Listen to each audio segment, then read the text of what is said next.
Eu sou Walter Procópio, nós estamos juntos estudando a Bíblia em um ano. Que desafio maravilhoso. Eu creio que você está sendo muito edificado. Eu estou sendo muito edificado, desafiado a estar com você aqui todos os dias. E hoje, mais 3 capítulos. Capítulo 40, continua a história de José. Não mais na casa de Potifar, mas agora na prisão no Egito. Ali. E olha o que o verso 1 do capítulo 40 vai nos dizer. Algum tempo depois, quando a Bíblia fala algum tempo depois, você pode pensar algumas horas, alguns dias, não, alguns anos depois.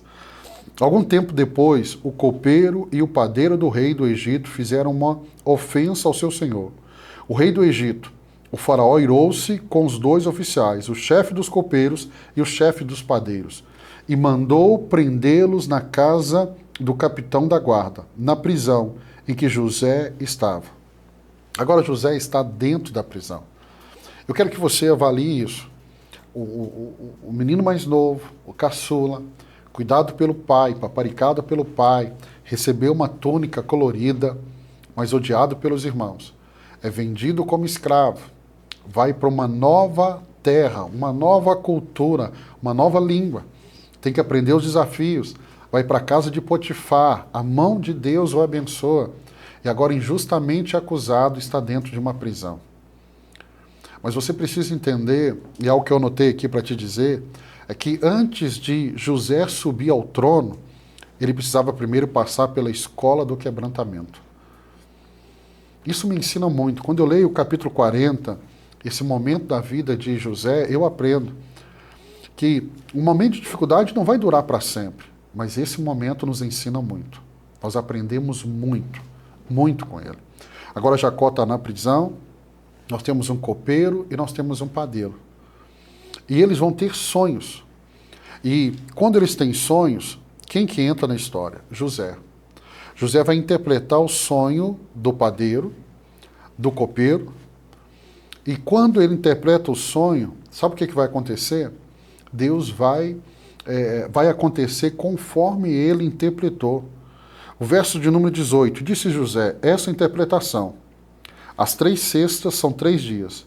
Dentro de 3 dias, o faraó vai decapitá-lo e pendurá-lo numa árvore, e as aves comerão a sua carne. 3 dias depois, era o aniversário do faraó, e ele ofereceu um banquete a todos os seus conselheiros. Na presença deles, representou o chefe dos copeiros e o chefe dos padeiros. Restaurou a sua posição o chefe dos copeiros, de modo que ele voltou a ser aquele que servia a taça de faraó. Mas o chefe dos padeiros mandou enforcar, como José lhe dissera em sua interpretação. E aí olha como termina o verso 23. O verso 23 do capítulo 40, ele fala tanto ao meu coração, porque quando José conta o sonho do copeiro e do padeiro, o do padeiro ele diz, em 3 dias você vai morrer. Mas o copeiro ele diz, você vai ser restaurado ao seu lugar. E aí ele disse assim, lembra de mim? Aí o verso 23, o último capítulo do capítulo 40. O chefe dos copeiros, porém, não se lembrou de José. Ao contrário, esqueceu-se dele. Eu gosto de brincar que Deus colocou uma amnésia ali no copeiro. Imagina a expectativa de José. Não, o copeiro vai se lembrar de mim. Ele acorda e fala, não, é hoje que ele vai lembrar, mas o copeiro esqueceu dele. Isso não é à toa. Há uma providência de Deus para que no tempo certo o copeiro pudesse se lembrar de José. Ao ler o capítulo 40, talvez você está falando assim, olha, mas Deus esqueceu de mim. Não esqueceu. No tempo certo, quem tem que se lembrar de você, Deus vai fazer lembrar. Nós chegamos no capítulo 41. O copeiro esqueceu, até o dia que Faraó teve um sonho. E quando Faraó teve um sonho, sabe o que ele teve o sonho, e este sonho, ele chama todos os magos do Egito para dar a interpretação, mas nenhum deles conseguiu dar a interpretação. Quando eu leio o capítulo 40, 41, a história de José como um todo, eu vejo Deus preparando um cenário. Deus está preparando todo um cenário e Deus está preparando José para esse cenário. Isso não é diferente comigo e com você. E aí, quando ninguém consegue interpretar o sonho, o copeiro vai se lembrar. Ele disse assim, olha, quando eu estava na prisão, teve um jovem lá que interpretou não só o meu sonho, como o do padeiro. E do jeito que ele falou, aconteceu. E aqui no capítulo 41, verso 37. Não, antes do verso 37. Deus chama Jacó, por meio de Deus, Faraó chama José, José interpreta os sonhos, é o sonho das 7 vacas gordas, 7 vacas magras, das espigas gordas, espigas magras, e ele interpreta o sonho dizendo assim, ó, são 7 anos de muita fartura, 7 anos de muita fome. E quando ele interpreta, Faraó fala assim, o que eu devo fazer? E aí o capítulo 41, no verso 37. O plano pareceu bem a Faraó e a todos seus conselheiros. Por isso o Faraó lhe perguntou, será que vamos achar alguém como este homem em que está o Espírito Divino? Eu gosto de brincar muito, que José vai falar com o Faraó. Quer resolver esse problema? Encontra um homem bem inteligente, para administrar bem, e ele dá todo o plano. E aí o Faraó diz, não tem ninguém como você. E José agora sai da prisão para ser o segundo homem mais importante do Egito. A nação mais poderosa do mundo, ele é o segundo. Acima dele apenas Faraó. E aí no capítulo 42, é o momento que os irmãos de José entram na história. Verso 42. Quando Jacó soube que no Egito havia trigo, ou seja, passaram-se os 7 anos de fartura, agora começou os 7 anos de grande fome.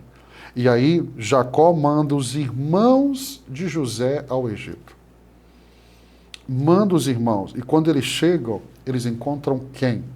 Eles encontram José. Mas eles não reconheceram José. José reconheceu. E José começa ali um processo. Porque José, na força que ele tinha, ele poderia matar os irmãos, se vingar deles.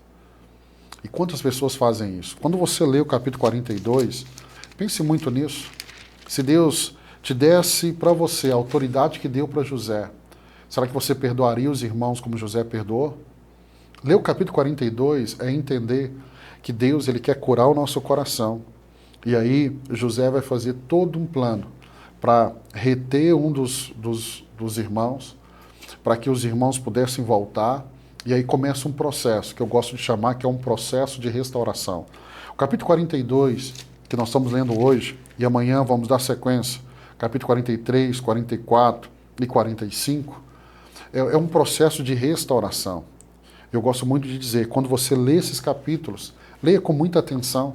Por quê? Porque mostra a restauração em uma família, o perdão sendo liberado, e toda família, porque nenhuma família é perfeita, precisa também de um caminho de restauração. Amanhã nós vamos ler mais 3 capítulos, capítulo 43, 44 e 45 de Gênesis. E eu quero que você leia amanhã com muita tranquilidade, porque eu acho que vai falar muito ao seu coração. É um processo de restauração que começa com perdão, com a cura do coração de José. Deus abençoe sua vida. Vamos juntos ler a Bíblia toda em um ano. Convide mais pessoas para participar desse momento tão especial. Deus te abençoe.